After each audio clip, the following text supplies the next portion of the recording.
Bismillahirrahmanirrahim. Assalamualaikum warahmatullahi wabarakatuh. Innal hamdalillah wassalatu wassalamu ala sayyidina Rasulillah wa ala alihi wa sahbihi wa man walah wa la haula wa la quwwata illa billah. Amma ba'du, fa subhanaka ya rabbana la ilma lana illa ma 'allamtana innaka antal alimul hakim. Allahumma arhamna bil Qur'anil azim waj'alhu lana imaman wa nuran wa hudan wa rahmah.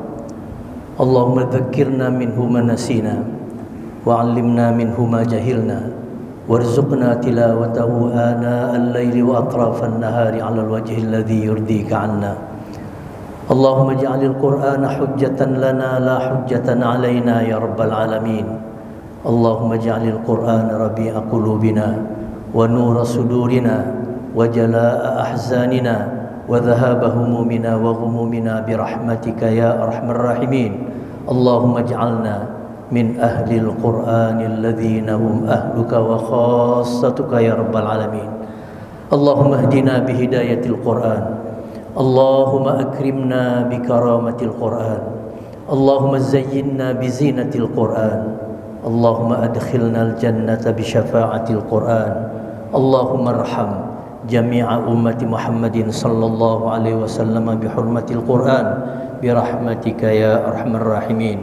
Allahumma ati nufusana taqwaha wa zakkiha anta khairu man zakkaha anta waliyuha wa maulaha. Allahumma ya musarrifal qulub sarrif qulubana ala ta'atik wa ya muqallibal qulub thabbit qulubana ala dinika wa ta'atika birahmatika ya arhamar rahimin. Walhamdulillahi rabbil alamin. Hadirin bapak-bapak dan ibu-ibu yang saya hormati, dan insyaallah kita semua dimuliakan Allah Subhanahu wa taala. Kita bersyukur kepada Allah bahwa hari ini kita masih diberinya kesehatan dan kesempatan untuk dapat meneruskan kajian-kajian yang insyaallah bermanfaat bagi kita dalam rangka peningkatan iman, peningkatan Islam, dan peningkatan ihsan kita kepada Allah Subhanahu wa taala. Kemudian tentu saja salawat dan salam tidak lupa kita sanjungkan kepada Nabi kita yang mulia Muhammad Rasulullah sallallahu alaihi wasallam. Kemudian untuk keluarga dan para sahabat-sahabat beliau, dan kepada umatnya yang patuh dan taat menjalankan ajaran yang beliau bawa sampai akhir zaman nanti. Amin ya rabbal alamin. Bapak Ibu sekalian, sebagaimana kita ketahui bahwa hari ini tanggal 5 September, hari Jumat 5 September 2025 bertepatan dengan tanggal 12 Rabiul Awal tahun 1447 Hijriah, di mana seluruh dunia Islam mentradisikan untuk memperingati dan mengenang hari milad dari Nabi kita yang mulia Muhammad Rasulullah sallallahu alaihi wasallam. Di mana-mana umat Islam mengadakan peringatan Maulid Nabi. Saya tadi malam melihat juga di Masjid Istiqlal, pemerintah kita juga mengadakan Maulid Nabi. Tapi seingat saya, dulu peringatan Maulid Nabi itu selalu diselenggarakan di Istana Negara. Tapi semenjak zaman Gus Dur, itu tidak di Istana Negara lagi, tetapi bisa di tempat yang lain. Karena di zaman Bung Karno itu sudah jadi keputusan pemerintah, ada kepresnya itu, bahwa Maulid Nabi itu harus diselenggarakan di Istana Negara, tidak boleh di tempat yang lain. Tapi kalau hari-hari besar yang lain itu bisa diselenggarakan, hari Isra Mi'raj, Nuzul Quran bisa. Tapi entah bagaimana kita tidak tahu, akhirnya tidak di Istana Negara lagi. Dulu di zaman Pak Jokowi pernah di Istana Negara juga. Saya ingat waktu itu yang memberi ceramah adalah Pak almarhum Pak Kiai Haji Hashim Muzadi. Kenapa di Istana Negara? Bung Karno mengatakan itulah sebagai penghargaan negara terhadap agama Islam, agama yang dianut oleh mayoritas penduduk Republik Indonesia ini. Nah, ada yang menarik. Tadi malam juga saya lihat di YouTube rekaman lengkap peringatan Maulid Nabi yang diselenggarakan oleh pemerintah Republik Arab Mesir dihadiri oleh kepala negara juga, Presiden Sisi, dan dihadiri juga oleh Syekhul Azhar, di mana peringatan itu mereka adakan setiap tahun. Tapi mereka mengatakan tahun ini agak khusus, agak berbeda dengan tahun-tahun yang lalu. Kenapa? Oleh karena tahun ini umat Islam memperingati milad Rasulullah SAW yang ke 1500 tahun. Jadi 15 abad. Jadi kalau Nabi kita hidup usianya sudah 1500 tahun. Itulah yang unik. Nah, tahun depan itu mestinya sudah lebih lagi. Yang penting bagi kita di dalam memperingati Maulid Nabi kita Muhammad SAW, bagaimana kita mengkondisikan diri kita masing-masing untuk selalu menjadikan Rasulullah itu sebagai uswah kita, sebagai qudwah.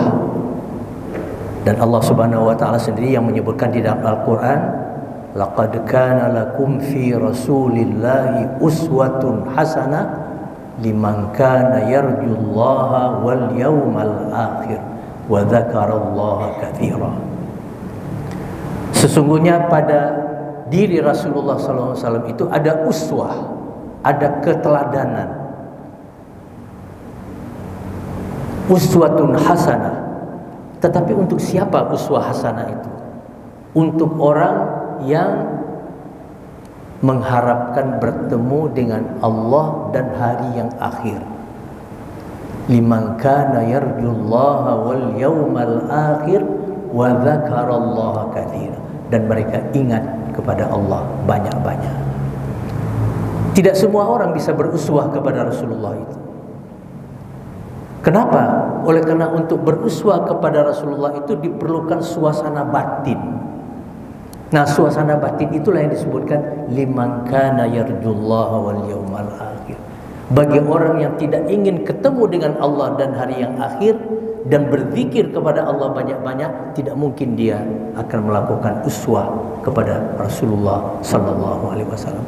Oleh karena itu mari kita di dalam rangka ini memperbanyak salawat kepada Nabi. Dalam Al-Qur'an Allah sendiri mengatakan innallaha wa malaikatahu yusalluna 'alan nabi ya ayyuhalladzina amanu sallu 'alaihi wa sallimu taslima. Sesungguhnya Allah dan para malaikatnya bersalawat kepada beliau ini. Karena ini manusia tidak sembarangan, manusia pilihan yang dipilih oleh Allah Subhanahu wa taala untuk mengemban risalah, menyampaikan wahyu kepada umat sampai akhir zaman nanti. Oleh karena itu kata Allah, hai orang-orang yang beriman, bersalawatlah kepada Rasulullah itu dan beri taslimlah kepada dia. Dalam satu hadis yang lain juga disebutkan keutamaan salawat kepada Nabi itu. Nabi Allah Subhanahu wa taala dalam sebuah hadis qudsi atau hadis yang lain disebutkan oleh Allah, man shalla alayya marrah sallallahu alaihi biha asyra. Siapa yang bersalawat kepadaku satu kali, maka Allah akan bersalawat kepada orang itu sebanyak 10 kali. Jadi coba bayangkan itu fadilah salawat kepada Nabi. Kita sekali salawat kepada Nabi, Allah bersalawat kepada kita berapa? 10 kali. Nah, oleh karena itu mari kita dawamkan bersalawat, beristighfar dan berzikir kepada Allah Subhanahu wa taala. Hadirin yang berbahagia, saya ingat dulu kalau tidak salah tahun 2013 yang lalu. Waktu itu saya masih memimpin rombongan haji, ya. Waktu kita mampir ke kota Madinah, kota Rasulullah, tempat hijrah Nabi, dan di situ beliau dimakamkan. Dan yang unik, satu-satunya Nabi dan Rasul yang dikenal makamnya hanya Nabi kita ini saja. Nabi-nabi yang lain itu qila wa qal, konon di sini, konon di situ. Tetapi Nabi kita ini adalah Nabi terakhir yang makamnya itu jelas. Tidak dikatakan konon, kabarnya di sini. Seperti Nabi Adam alaihissalam, di mana makam beliau? Banyak berita, tapi tidak pasti. Tapi yang pasti itu adalah makam Rasulullah SAW. Nah, tahun 2013 itu ketika kita berkunjung ke Madinah, saya melihat di samping Masjid Nabawi itu ada suatu kegiatan. Kegiatannya itu mereka sebut sebagai festival atau pameran yang diselenggarakan untuk mengenang Nabi kita yang mulia Muhammad Rasulullah sallallahu alaihi wasallam ini. Dan pada tahun itu ada sebuah organisasi sains dan teknologi serta kebudayaan yang bernaung di bawah OKI. Dulu namanya Organisasi Konferensi Islam, sekarang namanya dirubah menjadi Organisasi Kerjasama Islam. Nah, setiap tahun organisasi ini memilih kota-kota yang ada di dunia muslim untuk dijadikan sebagai the capital of Islamic culture, Asimatul Thaqafah al-Islamiyah, pusat kebudayaan Islam. Nah, tahun 2013 itu pilihan jatuh kepada kota Madinah. Jadi kota Madinah waktu itu diberi julukan the capital of Islamic culture, pusat kota kebudayaan Islam.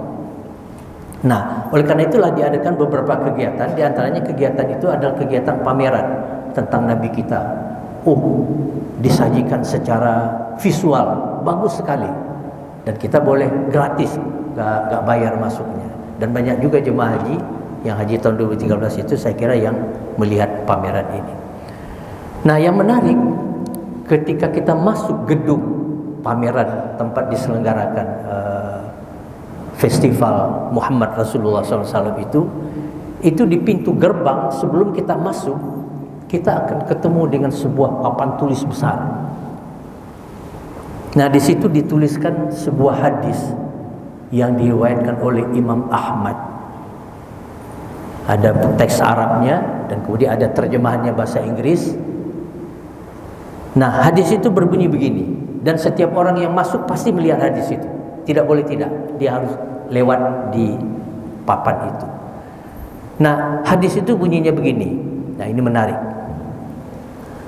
Qala Rasulullah sallallahu alaihi wasallam, "Wadittu an laqitu ikhwani."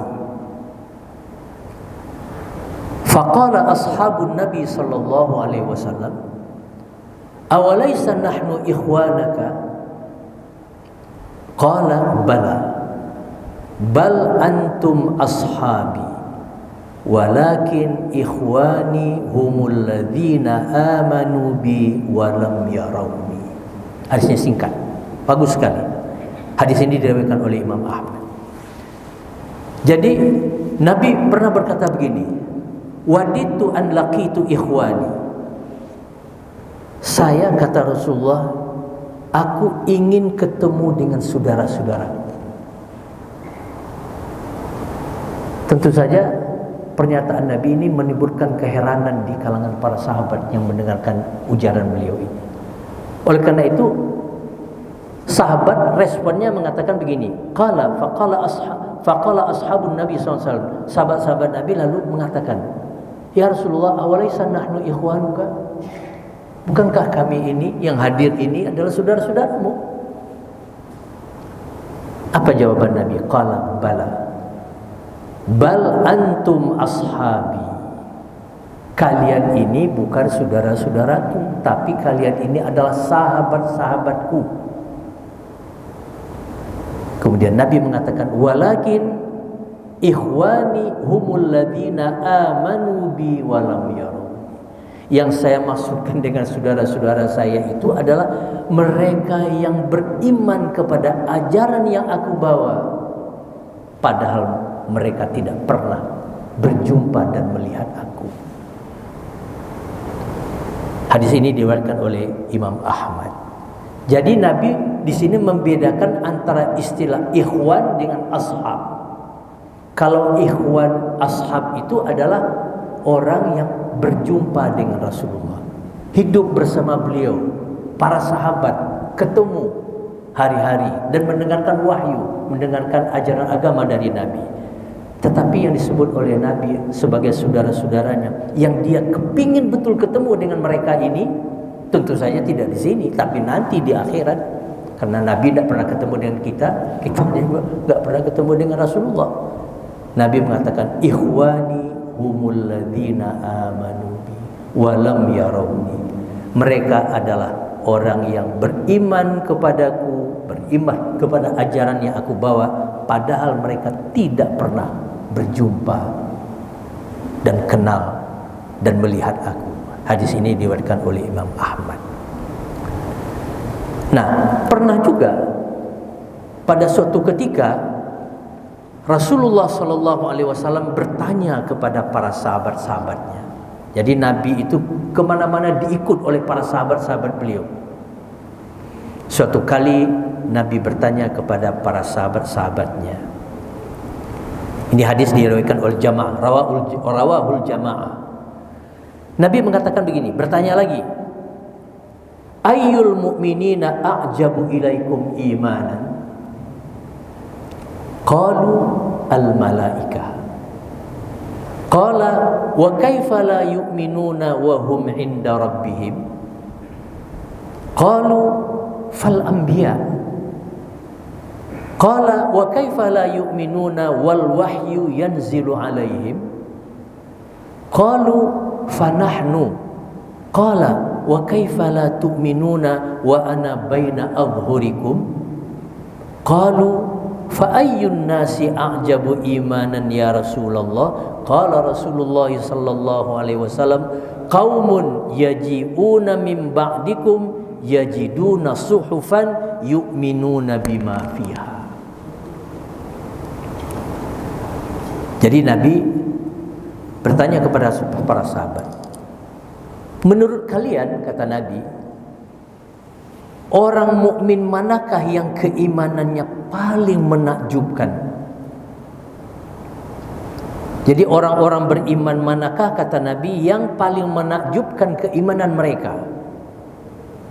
Nah, ketika itu para sahabat serentak menjawab, malaikat ya Rasulullah. Jadi menurut persepsi sahabat, orang yang paling menakjubkan keimanannya itu adalah para malaikat. Waktu itu Rasulullah memberikan ulasan, bagaimana malaikat itu tidak akan beriman sedangkan mereka itu berada di sisi Allah Subhanahu wa taala. Jadi malaikat, kata Nabi, gimana mereka tidak beriman kepada mereka itu berada di sisiku. Mereka menerima perintah, mereka menerima instruksi, ditugasi ini dan itu dan lain-lain sebagainya. Nah, mendengarkan itu para sahabat kembali menjawab, bila demikian halnya ya Rasulullah, tentu para nabi. Jadi tadi mereka mengatakan malaikat, sekarang mereka mengatakan para nabi, fal anbiya. Kembali Rasulullah menyatakan, bagaimana mereka tidak akan beriman para nabi itu sedangkan wahyu turun kepada mereka? Kalau begitu ya Rasulullah, maka orang yang paling menakjubkan keimanannya itu adalah kami, fanahnu, kami para sahabat. Kembali Rasulullah menyatakan, bagaimana mungkin kalian tidak akan beriman kepadaku sedangkan aku Rasulullah ada sehari-hari bersama kalian.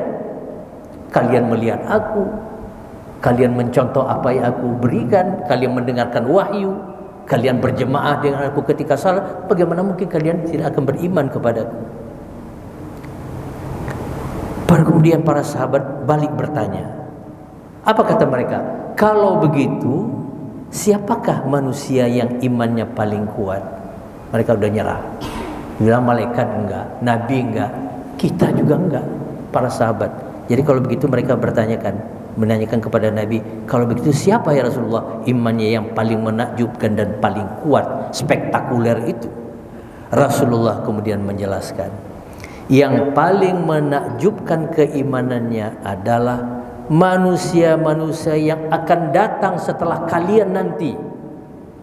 Mereka tidak pernah bertemu dengan aku, mereka hanya mendapati lembaran-lembaran agama, lembaran-lembaran suhuf, yaitu Al-Quran, namun ternyata mereka bisa membenarkan dan beriman kepada apa yang ada dalam kitab-kitab itu, mereka bisa mengimaninya, mengimani kandungan-kandungan yang ada pada lembar-lembar itu, dan mereka tidak pernah berjumpa dengan aku.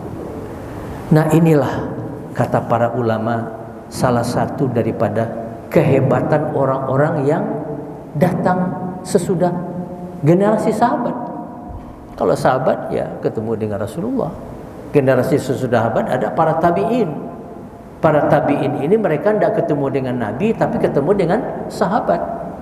Generasi sesudah itu ada lagi yang disebut dengan tabi'ut tabi'in. Mereka tidak ketemu dengan tabi'in, tapi mereka ketemu dengan tabi'in, tapi mereka ketemu dengan generasi yang sesudahnya. Jadi saudara-saudara yang berbahagia, marilah kita di dalam rangka memperingati dan mengenang milad yang ke-1500 tahun daripada Rasul yang mulia ini, manusia terbaik alal itlaq, marilah kita berusaha untuk mencontoh dan mengambil pelajaran daripada Nabi kita Muhammad Rasulullah sallallahu alaihi wasallam. Dan salah satu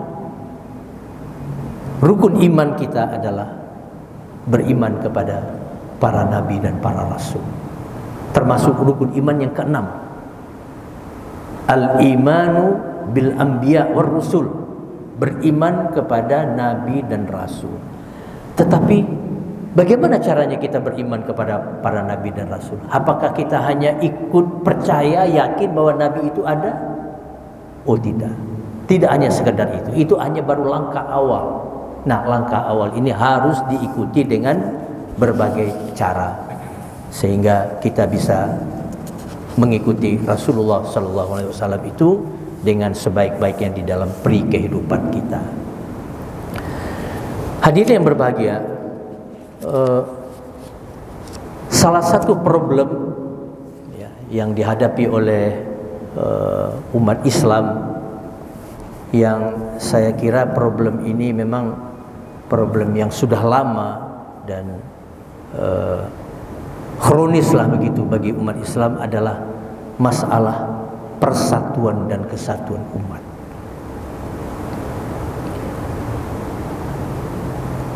Kita sering menyebut ada suatu istilah, yaitu dengan istilah al-ukhuwah al-islamiyah, persaudaraan yang didasarkan kepada ajaran Islam. Ukhuwah Islamiyah itu adalah merupakan nikmat dan karunia Allah Subhanahu wa taala dalam kepada kita orang-orang yang beriman dalam bentuk ta'liful qulub, yaitu kesatuan hati dan perasaan yang hanya diberikan kepada hamba-hambanya yang beriman dan bertakwa. Ukhuwah Islamiyah adalah sesuatu yang menyatu dengan iman dan takwa itu. Tidak ada atau sempurna iman tanpa ukhuwah, dan tidak ada ukhuwah yang hakiki tanpa iman kepada Allah Subhanahu wa taala. Jika ukhuwah kosong dari iman dan takwa, maka yang menjadi ikatan adalah kepentingan sesaat yang tidak mustahil akan mudah retak dan rapuh jika terjadi perbedaan dalam menyikapi kepentingan tersebut, seperti nampak pada awal terjadinya konflik di dalam sejarah kehidupan umat manusia. Oleh karena itu, kita bisa mengatakan bahwa ukhuwah Islamiyah yang dilandasi dengan iman dan takwa adalah sebetulnya perekat yang sangat penting dalam melaksanakan amal jama'i. Dakwah secara berjemaah dalam barisan yang rapi dan teratur dengan pembagian kerja yang baik merupakan sebuah kewajiban sekaligus sebuah kebutuhan. Juga beberapa hadis Nabi mengatakan yang salah satu hikmahnya, di samping dapat meringankan beban, juga dakwah dapat dilakukan secara kafah sesuai dengan sifat dan inti dari ajaran Islam itu sendiri. Nah, sekarang kita mengkaji kenapa umat Islam ini tidak kunjung bersatu. Zionis Israel yang menyerang Gaza, yang meluluh lantakkan Gaza sekarang ini, itu juga terkait dengan masalah ukhuwah Islamiyah yang ada di kalangan kaum muslimin. Kenapa negara-negara Islam tidak kunjung bersatu untuk menghadapi Israel ini, menghadapi kebiadaban dan kekejian apa yang mereka lakukan terhadap warga Gaza? Malah sekarang mereka akan mengusir warga. Tapi dunia tidak bisa berbuat apa-apa. Padahal OKI juga ada, organisasi kerjasama Islam itu ada, internasional itu, government. Tapi tidak bisa. Kenapa? Karena umat Islam tidak mau bersatu. Kenapa tidak bersatu? Karena iman mereka belum seperti yang diharapkan oleh Allah Subhanahu wa taala. Karena saya berarti mengatakan persatuan dan ukhuwah Islamiyah itu akan terkait dengan iman dan takwa. Allah mengatakan wa'tasimu bihablillahi jami'an wa la tafarraqu. Beriktisamlah kalian dengan ajaran agama Allah ini dan jangan bercerai-berai. Yang terjadi sekarang adalah porak-porandanya ukhuwah Islamiyah di antara kita. Ketika umat Islam tidak berukhuwah, maka musuh akan leluasa untuk memecah belah mereka. Kadang-kadang kita menyalahkan musuh, suka menyalahkan musuh. Nah, ini musuh, konspirasi dan lain sebagainya.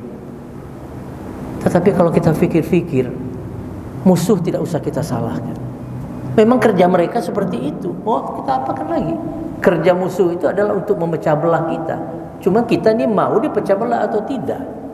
Nah, itu tergantung kepada kita. Nah, mari kita lihat apa sebenarnya pilar atau tiang dari tegaknya ukhuwah Islamiyah itu.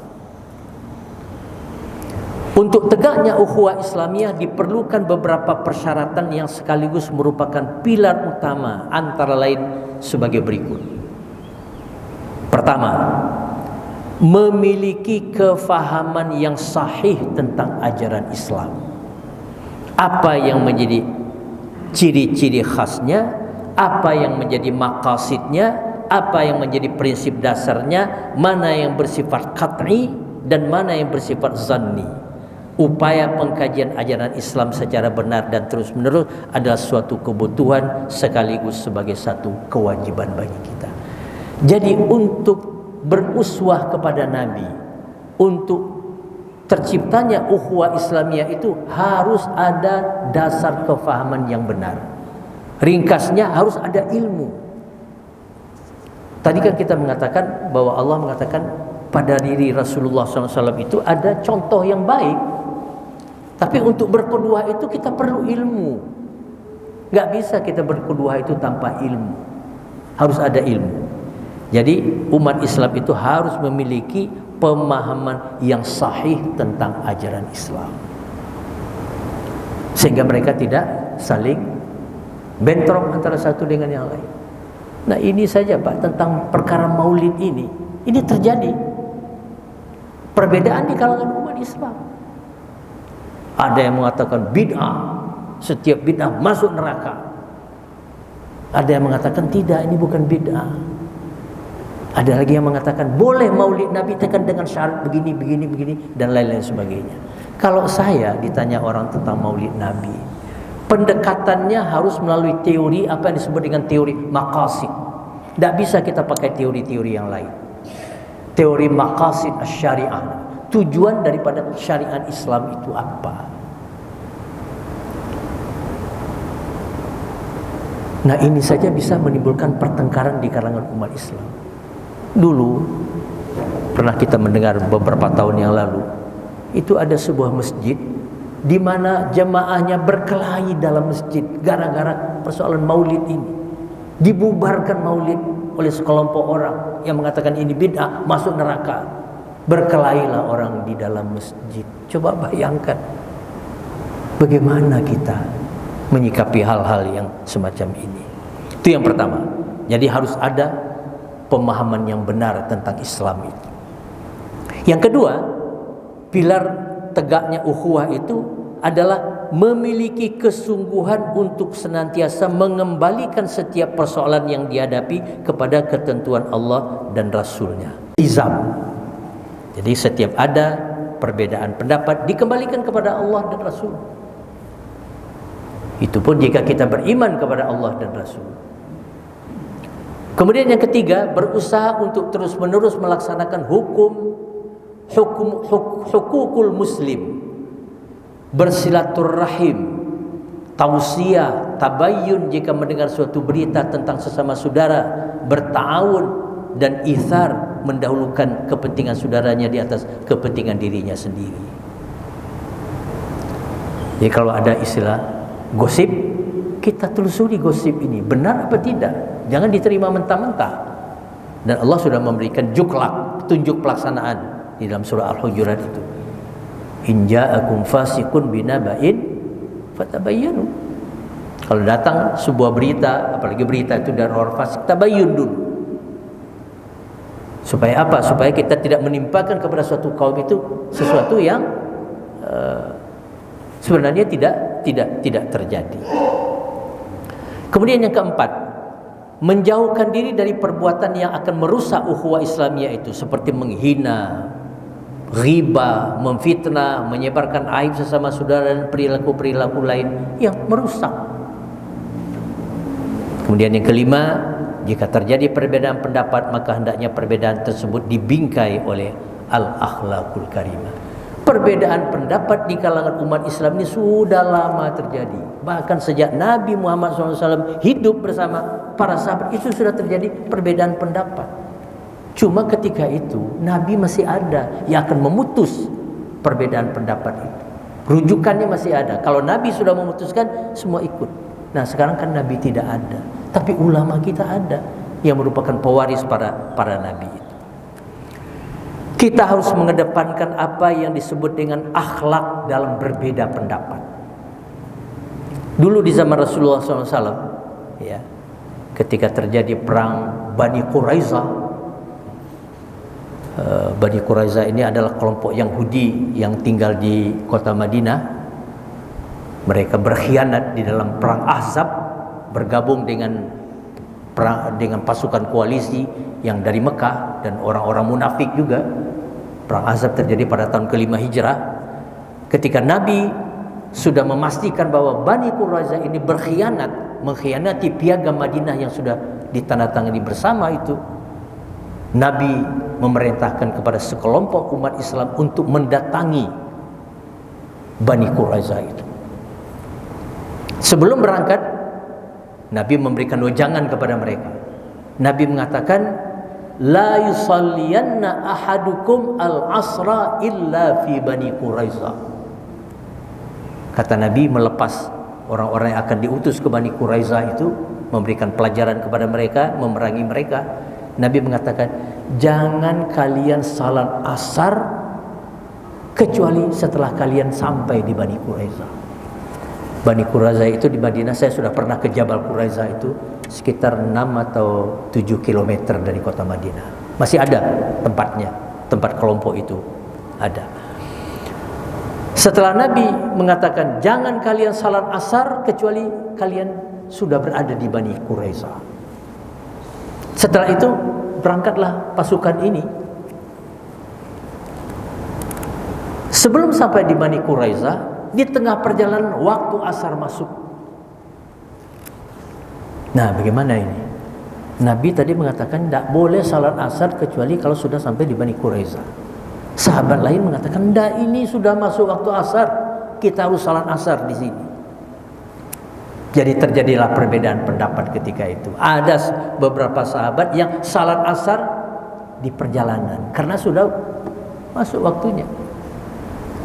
Tetapi tidak semuanya. Ada yang mengatakan, ingat apa yang dikatakan Nabi tadi. Nabi kan mengatakan tidak boleh salat asar kecuali di Bani Quraizah. Ada yang menunda salatnya setelah mereka sampai di Bani Quraizah.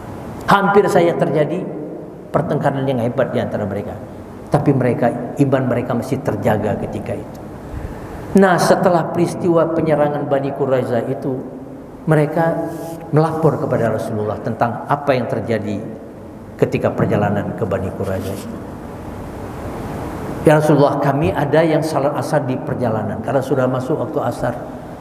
Tapi di antara kami ada yang salat di Bani Quraizah karena engkau juga mengatakan seperti itu. La yusalliyanna ahadukum illa fi Bani Quraizah. Enggak boleh salat asar kecuali sampai di Bani Quraizah.